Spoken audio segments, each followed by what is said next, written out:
estou recebendo a visita do professor especialista em tecnologia, Beio Cardoso. Vamos falar sobre as últimas novidades em tecnologia. Bom dia, Beio. Bom dia, Jorge. Bom dia a todos os ouvintes. Bom, Beio Cardoso sempre está atento às novidades da tecnologia, né? Participa de muitos eventos em que se mostra as novas tecnologias. E uma das revoluções, podemos dizer assim, na tecnologia, um dos grandes avanços, está nas chamadas baratas robôs. O que é uma barata robô, hein, Ben? Jorge, essa tecnologia, né, num primeiro momento os ouvintes podem achar bem estranho, mas nesse evento que eu participei, que é a Campus Party Brasil, o maior evento de tecnologia que a gente tem do país, eles trouxeram alguns pesquisadores e eles falaram sobre essa inovação. As baratas, elas têm um sistema neural muito parecido com o do ser humano. E nesse sentido, ficou muito mais fácil de mapear e fazer experimentações que com humanos é impossível. E uma das coisas que mais chamou a atenção foi colocar uma pequena placa de circuito em cima de uma barata e conseguir direcionar essa barata que nem um carrinho de controle remoto. Aí a gente deve pensar, mas para que alguém quer uma barata que eu possa controlar ela? Essa barata, ela tem uma função que num primeiro momento não fica muito claro, que é ajudar defesa civil ou a parte de segurança pública. Então vamos supor, se a gente tem um deslizamento de uma casa, um desmoronamento, eu posso colocar essa barata entre os escombros com sensores para ela tentar ajudar a ver se tem alguém ali com algum sinal de vida. Se existir isso, as equipes podem começar a fazer alguma escavação para tentar resgatar essa pessoa. E esse mecanismo, isso já foi muito caro, mas isso agora está cada vez mais acessível para os novos estudantes, né, os novos cientistas aí desse segmento. E chegou ao ponto de ficar tão simples que eu consigo fazer a placa, até de forma caseira, e através de um aplicativo no celular, controlar a barata. Então, essa palestra que eu participei foi justamente para mostrar como essa tecnologia era acessível, para que as crianças ou esses novos estudantes que têm um interesse nessa área comecem a olhar isso e, a partir desse contato, ter novas ideias que possam beneficiar a sociedade. E a gente começar a ver a barata de um outro modo. Pois é, bom seria se ela tivesse um controle remoto em casa, né, para a gente não deixar ela entrar. Não deixar entrar, é. Bom, mas é um avanço e tanto, né, nesse sentido, principalmente de auxílio no resgate, né? Sim, o mais interessante, às vezes, quando a gente vê essas pesquisas, fica pensando, meu Deus, por que se gasta uma verba, às vezes até, né, dos nossos próprios cofres públicos aí, nesse sentido. Mas quando a gente começa a ver uma aplicabilidade nisso e o retorno que isso pode dar diretamente para a sociedade, aí a gente começa a parar e pensar um pouquinho mais. A gente teve aí a notícia recente de desastres no Rio de Janeiro, né, após o Carnaval. Então, dependendo do que for, às vezes é algo de baixo custo e que ajuda um corpo de bombeiro nesse sentido. Em vez de deslocar cachorros e tudo mais, mão de obra, né? Então... E até a possibilidade de salvar uma vida se for logo encontrado, né? Claro, Jorge. Então, isso tem várias aplicações. Inicialmente, essa tecnologia ela foi projetada para cenários de guerra. Então, para tentar detectar explosivos e assim por diante. Só que, como toda tecnologia, a própria internet, né, a criação dela foi com o sentido de... Na guerra. Mas isso depois começa a voltar para a sociedade. Então a gente tem nesses períodos de guerra um grande aumento financeiro na parte de pesquisa. Mas o bom é que isso começa a retornar para a nossa sociedade e ajudar a população como um todo. Aproveitando a tua deixa, aliás, a gente também tem muita evolução em casa por causa da corrida espacial, por exemplo, né, que é o micro-ondas e outros exemplos, né, de equipamentos que, na verdade, foram primeiro utilizados para favorecer os astronautas que iam para o espaço e depois viu-se que poderia ser virado também para o consumo.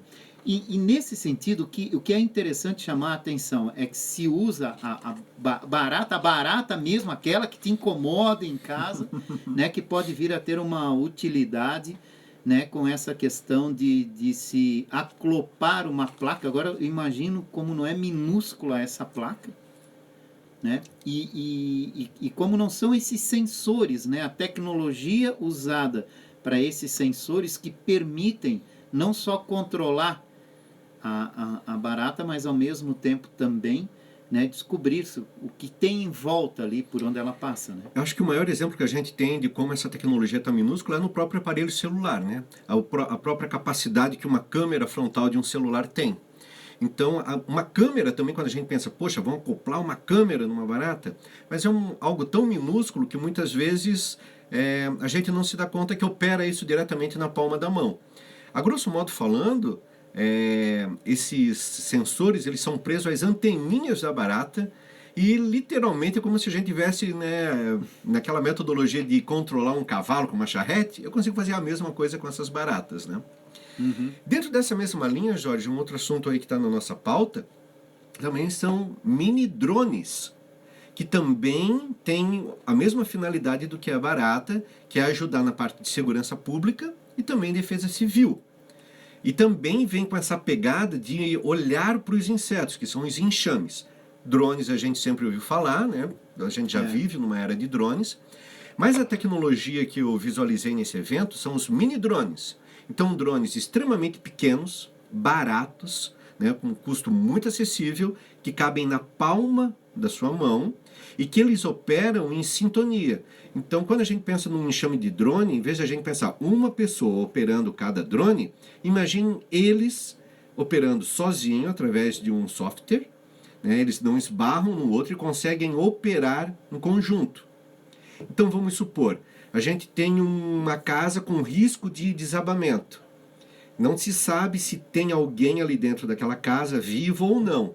Eu solto um enxame de drones, eles começam a fazer uma varredura dentro da casa, então eles vão escaneando, o bombeiro pode tendo a leitura dessa planta, e o drone pode ir acoplado com um sensor de CO2, que ele vai captar o gás que a gente expele quando respira. Assim que o drone vai passando, ele já vai conseguindo mapear para ver se tem alguém ali respirando ou não. Tendo essa planta e tendo a informação que tem alguém, aí sim a gente põe o bombeiro na jogada para iniciar esse resgate.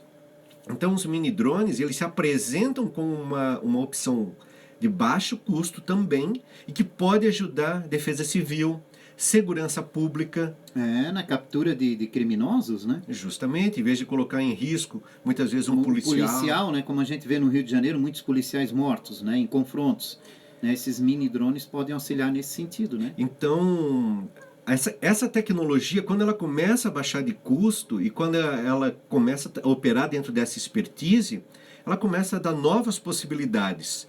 E isso, né, essa tecnologia, por exemplo, ela pode ser feita a partir de uma impressora 3D, que a gente tem já em muitas universidades, em polos científicos. E o mais interessante é esse estudante, esse profissional ainda que está se preparando para o mercado, visualizar essa tecnologia e a partir dali ele conseguir ter novas aplicações. Porque essa é a intenção de um evento desse, né? A gente mostra uma tecnologia, mas o mais importante é essa gurizada que está chegando, conseguir olhar isso e conseguir ter novas ideias. E não com os olhos viciados que muitas vezes a gente já tem. Mini drone, barata fazendo escaneamento de regiões, a tecnologia avança e avança muito, né? Quais são outras novidades, Beio, que você traz? Jorge, um outro ponto também bem interessante que a gente está visualizando é sobre esse Big Data que a gente está vivendo. A gente já vive numa era de redes sociais e de muita informação, mas agora se visualiza uma possibilidade de usar essa tecnologia de uma forma muito mais assertiva. Talvez o ouvinte que está em casa já tenha acontecido dele comentar com alguém sobre um determinado produto e magicamente esse produto aparecer na forma de um anúncio em alguma rede social. No Facebook dele.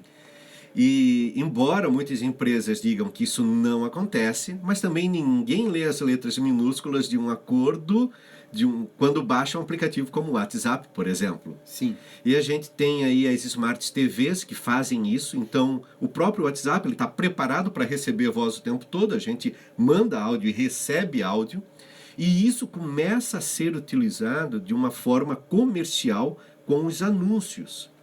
Só que muitas vezes a gente não está se dando conta disso.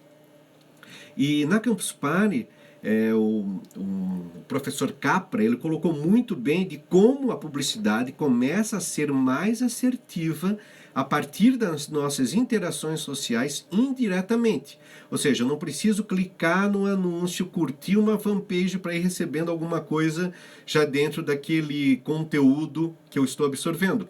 Falando com meus pares, o próprio dispositivo já vai captando os hábitos que eu tenho e vai tentando me ofertar uma publicidade mais assertiva.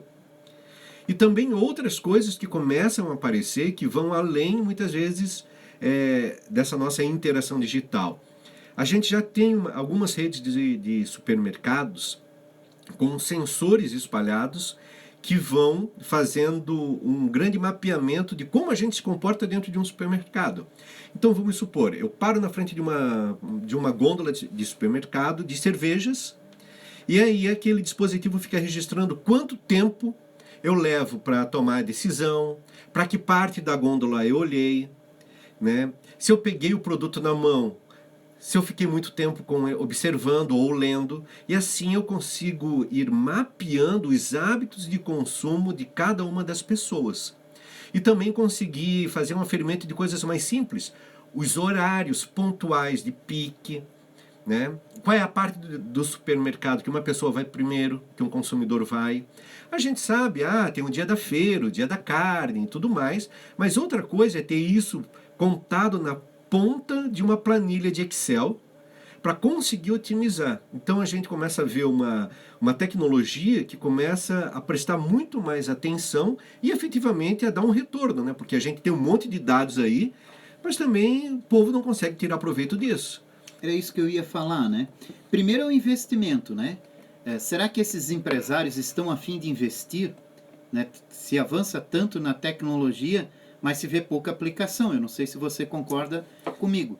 Segundo, vão conseguir interpretar isso da forma correta, vão saber usar isso para trazer o retorno que ele quer, né? Justamente, Jorge. Então, esses dados sempre existiram, mas agora a gente começa a ver uma verdadeira aplicação. E a gente também começa a perceber como muitos empregos, como o Evandro acabou de falar aí no bloco anterior, né, que desaparecem, mas também muitas novas profissões começam a surgir. E uma delas é o próprio jornalismo de dados. É o profissional de jornalismo que começa a fazer mineração de dados para conseguir fazer essas interpretações de números que muitas vezes os portais de transparência não funcionam exatamente, né? Quando a gente vê muitas vezes um documento em PDF, que eu não consigo pegar as informações, né, que é aquele documento escaneado, que passa a ser apenas uma imagem, não um texto que foi digitado, já é uma intenção do órgão de não ser tão transparente assim.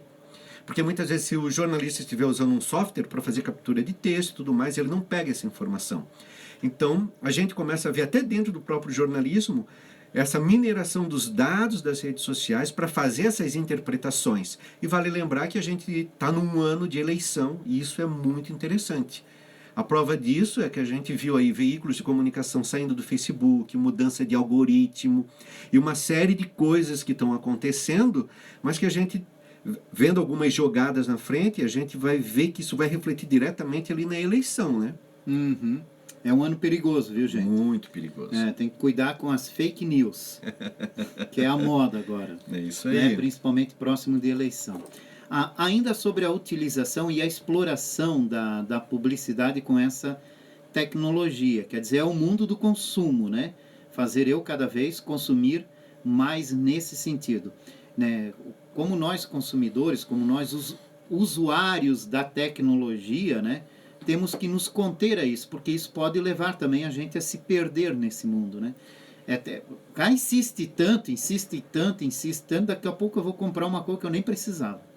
Justamente, Jorge. Então, no mundo analógico a gente já vê isso. Se eu passo na frente de uma vitrine, vejo um produto muito acessível, eu tenho aquele impulso de comprar. Exatamente. Na compra online, no primeiro momento, ela dificultava um pouquinho, tinha aquele cadastro que era para fazer, mas hoje a gente tem muitas coisas que facilitam, então quase todo mundo tem um cartão de crédito. Principalmente o do não precisar ter o dinheiro no momento, né? Justamente, a gente tem essa substituição pelo dinheiro de plástico. E uma das empresas que foi uma das primeiras a instalar essa tecnologia da compra por um clique foi a Amazon. Então, primeiro eu compro com os dados mínimos possíveis e depois eu faço um cadastro após a compra já ser efetivada. Então, quando eu tenho uma publicidade muito assertiva, eu tenho a compra por impulso, e tenho sim. Então, essa é uma realidade e passa a atingir aquele consumidor que muitas vezes não consegue visualizar isso e só quando a fatura do cartão vem no final do mês. É o ansioso, né? Quem é mais ansioso, cara, tem uma facilidade para cair nisso, né? Justamente. E justamente pelo impulso, né? Por agir sem pensar e lá na frente está com um produto que ele mal usa e uma conta para pagar por um bom período, né? E vale lembrar, Jorge, que essa tecnologia ela tem uma expertise muito grande. Então ela fica te perseguindo, ela tá nas redes sociais, por onde eu vou navegando. Cara, é o cara chato, né? Que não sai do teu pé, né? E para aquele consumidor que muitas vezes é leigo, ele não interpreta isso dessa forma que a gente faz. Ele acha, poxa, a oportunidade surgiu de novo. Como que mágica, isso é chamado de remarketing, né, dentro da publicidade online, que é quando aquele anúncio, eu visualizo um produto, não faço a compra dele e ele vai me perseguindo. E agora eu não preciso nem visualizar o produto, eu posso falar sobre um produto. Então, se eu estou aqui comentando contigo sobre futebol, camisas de time, daqui a pouco aquela camisa do Neymar começa a aparecer e fica ali insistindo, compra, compra a camisa, compra. E daqui a pouco eu vou, eu tenho dinheirinho sobrando, acho que eu vou comprar mesmo. É igual quando você quer passear, viajar, tal, vai num desses sites aí que tem pousadas ou coisa assim, né, e faz uma pesquisa para ver, uma pesquisa simples, para eu quero passar um final de semana na praia, queria ficar num lugar, vai lá, faz uma pesquisa. E depois, cada vez que você entrar na internet, rede social, aparece lá aquele negócio, aparece lá, é exatamente do local que você pesquisou, vem lá um monte de ofertas. E assim vai a insistência, vai a insistência. Por um lado, para quem viaja e costuma viajar, está sempre por dentro de como está o mercado nesse sentido. Por outro lado, né, acaba podendo impulsionar uma coisa que nem bem a pessoa queria fazer, né? Isso mesmo, Jorge. E como tu bem colocou, isso vai cada vez mais motivando um consumo excessivo. Exatamente. E a gente sabe como isso, de forma desenfreada, faz mal aí para boa parte da população que às vezes não se contém e fica altamente endividada. Eu queria, tu tocou num assunto bem bacana, que é a questão do Facebook e algumas grandes empresas abandonando essa ferramenta. O jornal A Folha de São Paulo, por exemplo, anunciou há uma semana que não usa mais a ferramenta Facebook, até uma restrição em redes sociais. Outras empresas também já anunciaram não vão investir mais nesta rede social. Por que isso está acontecendo, hein, Ben? Certo. A gente tá perdendo a confiança, por exemplo, nessa rede social? Especificamente é um grande negócio. A gente sabe que o Facebook pertence ao Mark Zuckerberg e no começo do ano, aqui para o Brasil especificamente, a gente teve uma mudança do algoritmo do Facebook. Esse o algoritmo, né, para o ouvinte que está nos escutando, ele é o dispositivo que controla o que aparece na nossa timeline do Facebook. Pessoas que eu interajo tendem a aparecer, pessoas que eu não interajo tendem a não aparecer. Mas dentro dessa sistemática a gente tem toda a parte paga, os anúncios, que é o que sustenta o Facebook, a publicidade e as pessoas que pagam para aparecer para mais pessoas. Uma fanpage de um veículo de comunicação, por exemplo, como a Folha, ela entrega o conteúdo para menos de 3%. Então, se eu tenho 1 milhão de pessoas que curtem a fanpage, menos de 3% recebe o conteúdo que aparece ali. Antes, qual era a sacada? O conteúdo orgânico aparecia muito mais. Orgânico é o conteúdo não pago. Então vamos supor, se tem um post polêmico, que as pessoas começam a curtir, comentar e a compartilhar, o Facebook entende que aquilo é muito importante e começa a distribuir aquilo para mais pessoas de forma gratuita, porque ele entende a relevância daquela informação. Só que agora, de acordo com as novas regras, o Facebook vai priorizar publicações dos nossos amigos e dos nossos familiares, e menos de fanpages, veículos de comunicação, empresas e assim por diante. Isso é muito perigoso quando a gente vê que as informações vão chegar menos para as pessoas. E volto a frisar, a gente está num ano de eleição, que a gente precisa estar informado sobre as coisas.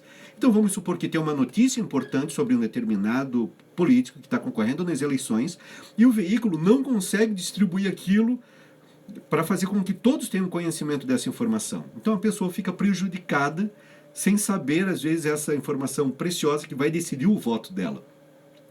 E por que ele fez isso? O Mark Zuckerberg, que é o criador do Facebook, ele diz que isso é para valorizar as interações das pessoas. Mas, na verdade, né, a parte comercial é para fazer com que as empresas gastem mais, invistam mais para que uma notícia consiga ir mais longe. Então, literalmente, é como se o veículo estivesse pagando para entregar, em vez de fazer uma assinatura de um jornal, por exemplo.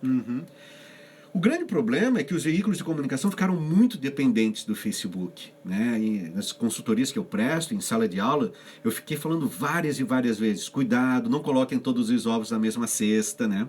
Facebook, as regras não dependem da gente, depende de uma outra pessoa e aquilo é um negócio. A Folha, ela volta a valorizar o envio de e-mail, da newsletter, como outros veículos também já estão fazendo. Então, o que é? Eu vou lá, me cadastro, e todo dia cedinho eu recebo as informações da Folha ali na minha caixa de e-mail e vejo o que é pertinente e o que não é. Mas volto a frisar, a gente vive num momento onde as pessoas estão muito dependentes do Facebook. A gente tem até pesquisas que dizem que, para muitas pessoas, a internet é o próprio Facebook. Porque a pessoa, eu vou entrar na internet, aí abre o Facebook, e a partir do Facebook começa a fazer as navegações. Para o usuário, né, o ouvinte que está nos escutando aqui, num primeiro momento ele não vai sentir o impacto disso, mas ele vai perceber que vai diminuir o número de informação de veículos, de comunicação, até de algumas empresas, e começa a aparecer mais informações de usuários, de amigos. Então, parece que aos poucos a gente está sendo levado para um momento de desinformação. A gente pode pensar até que o Facebook, por um momento, aliena muitas pessoas, mas ele também entregava muita informação, né? Muitas pessoas que não tinham hábito de entrar, às vezes, no site de um jornal, no site da rádio, para ver o que estava acontecendo, ou abrir o próprio aplicativo, mas ali pelo Facebook fica ligado no que está acontecendo, nos fatos, né, nas coisas pontuais. E agora, se esse conteúdo não é mais entregue, a gente começa a ver uma população que vai receber menos informação, porque se habituou a se informar desse jeito. Através desse sistema, né? Então, isso é muito complicado e volto a frisar, é ano de eleição, é o ano que a gente tem que mais ficar atento em tudo que está acontecendo. E quando os profissionais da informação não conseguem entregar isso, quem sofre é a sociedade. Então, é um ano perigoso, é um ano muito difícil, a comunicação fica muito bagunçada, muda as estratégias dos próprios veículos de comunicação, das empresas, porque no começo do ano elas já têm o planejamento dessas verbas. Eu vou investir X mil reais no Facebook, por exemplo. E com essa mudança, essa quantia às vezes não é o suficiente. As campanhas publicitárias ficam bagunçadas, deu um nó na comunicação essa mudança, tão simples que foi a mudança do algoritmo, mas que vai impactar muito a nossa sociedade. A gente também teve outras redes sociais que mudaram seus algoritmos, como o próprio YouTube. Então a parte de monetização, que a monetização é o valor que alguém recebe por aquela publicidade que é exibida antes ou durante um vídeo. Para quem não sabe, né, um youtuber, aquele profissional que está ali fazendo vídeos para a internet, ele recebe através da publicidade que passa no vídeo dele. E de acordo com as regras do YouTube agora, eu preciso ter mais de 1.000 pessoas inscritas no meu canal e eu preciso ter mais de 4.000 horas de conteúdo. Então pensem, uma pessoa que tá na sua própria casa ali fazendo os vídeos, ter mais de 4.000 horas de vídeo, isso daí no período de um ano, é muita coisa para conseguir monetizar. Então, a gente tem um nivelamento aí, se assim posso chamar. Quem é novo e tem o anseio de seguir esse caminho, às vezes um jornalista independente, ali com o seu próprio canal, vai ter muita dificuldade de monetizar em cima disso. E quem já está ali consolidado, esses permanece. Então a gente vai ter um corte muito grande nisso daí, o que também às vezes desestimula uma pessoa nova que tem uma boa ideia de botar o projeto em prática. E até o próprio Instagram também está mudando o algoritmo dele. Então, cada vez mais, o que a gente vê não é escolhido pela gente, Jorge, é escolhido por outras pessoas aí. É muita propaganda, né? Muita propaganda. E as criptomoedas? Ah, Jorge, a gente escutou muito falar sobre isso daí, muita gente achando que vai ficar milionária aí dentro dessas, né, dessa mineração. Eu quero explicar um pouquinho sobre isso daí. Quando a gente fala em criptomoeda, a primeira coisa que vem à mente é o Bitcoin. Bitcoin é uma moeda digital, que ela funciona dentro de um sistema.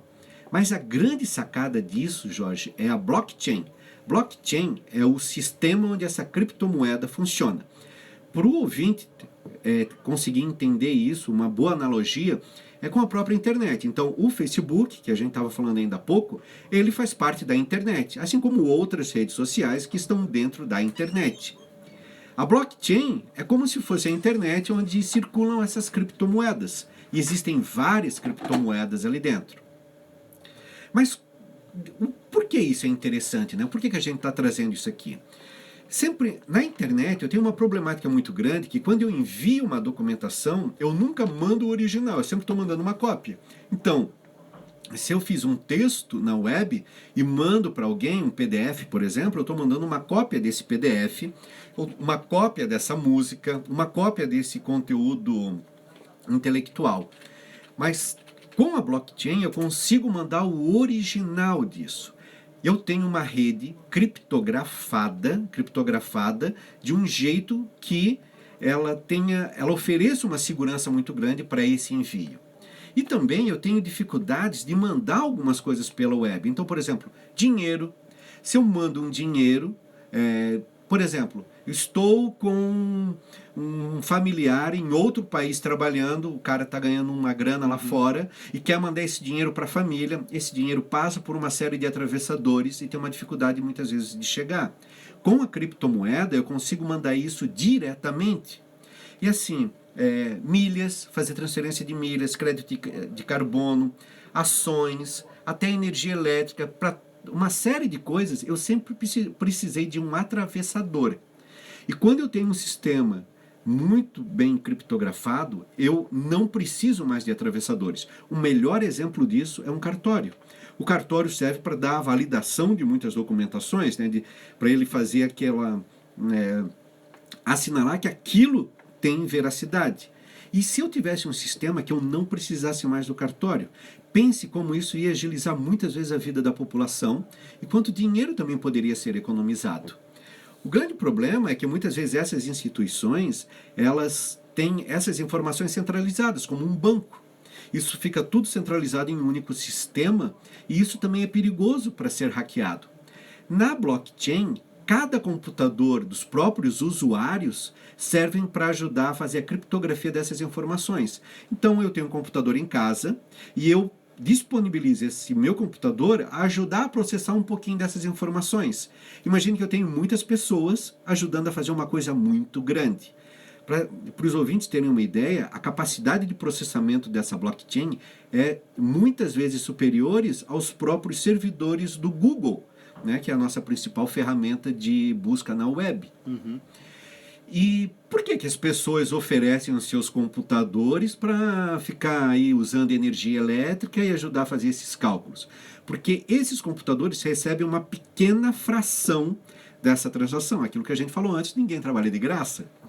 Então isso é chamado de mineradores. São os mineradores de criptomoedas que eles oferecem os seus computadores para ajudar a fazer uma grande cálculos matemáticos, que é a criptografia, para fazer com que as transações aconteçam em troca de uma pequena porcentagem. E isso ao longo de um mês vai dando uma certa rentabilidade. Essa criptomoeda, a ideia disso começou lá em 2008 com um programador chamado Satoshi Nakamoto, que era um apelido que ele tinha e que muita gente não sabe ainda, ninguém sabe quem é esse cara, mas ele ajudou a solucionar um problema muito grande, que era como que eu faço o envio, essas transações de uma pessoa para outra pessoa sem atravessador. E esse cara conseguiu resolver essa grande problemática. Então, a grande sacada disso que eu estou trazendo aqui para a gente é nessas novas ideias de novos negócios que essa blockchain pode oferecer. Então, vamos supor, eu fiz uma refeição em um determinado restaurante, comi um pedaço de carne e passei mal com aquela carne. Chego para o restaurante, digo que aconteceu isso, ele identifica qual foi a carne que ele comprou, chega no supermercado, o dono do supermercado consegue, a partir desse sistema, identificar talvez até o gado que estava com aquela carne problemática e até a linhagem do animal. Então eu tenho todo o detalhamento de uma grande informação. Para o contribuinte, o que isso é legal? Se eu tenho um governo que trabalha dentro do sistema da blockchain, eu não consigo fazer um caixa 2, porque o dinheiro fica completamente mapeado. Mas também para uma empresa, ela nunca vai conseguir sonegar isso, porque também tem transparência dos dois lados.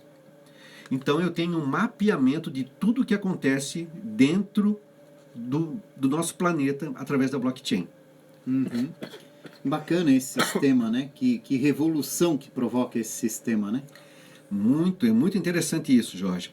Para o nosso ouvinte conseguir, talvez, fazer uma outra analogia, quando eu tenho um casamento coletivo, eu tenho ali o juiz que faz a oficialização, e vamos supor que eu tenha testemunhas ali nesse casamento.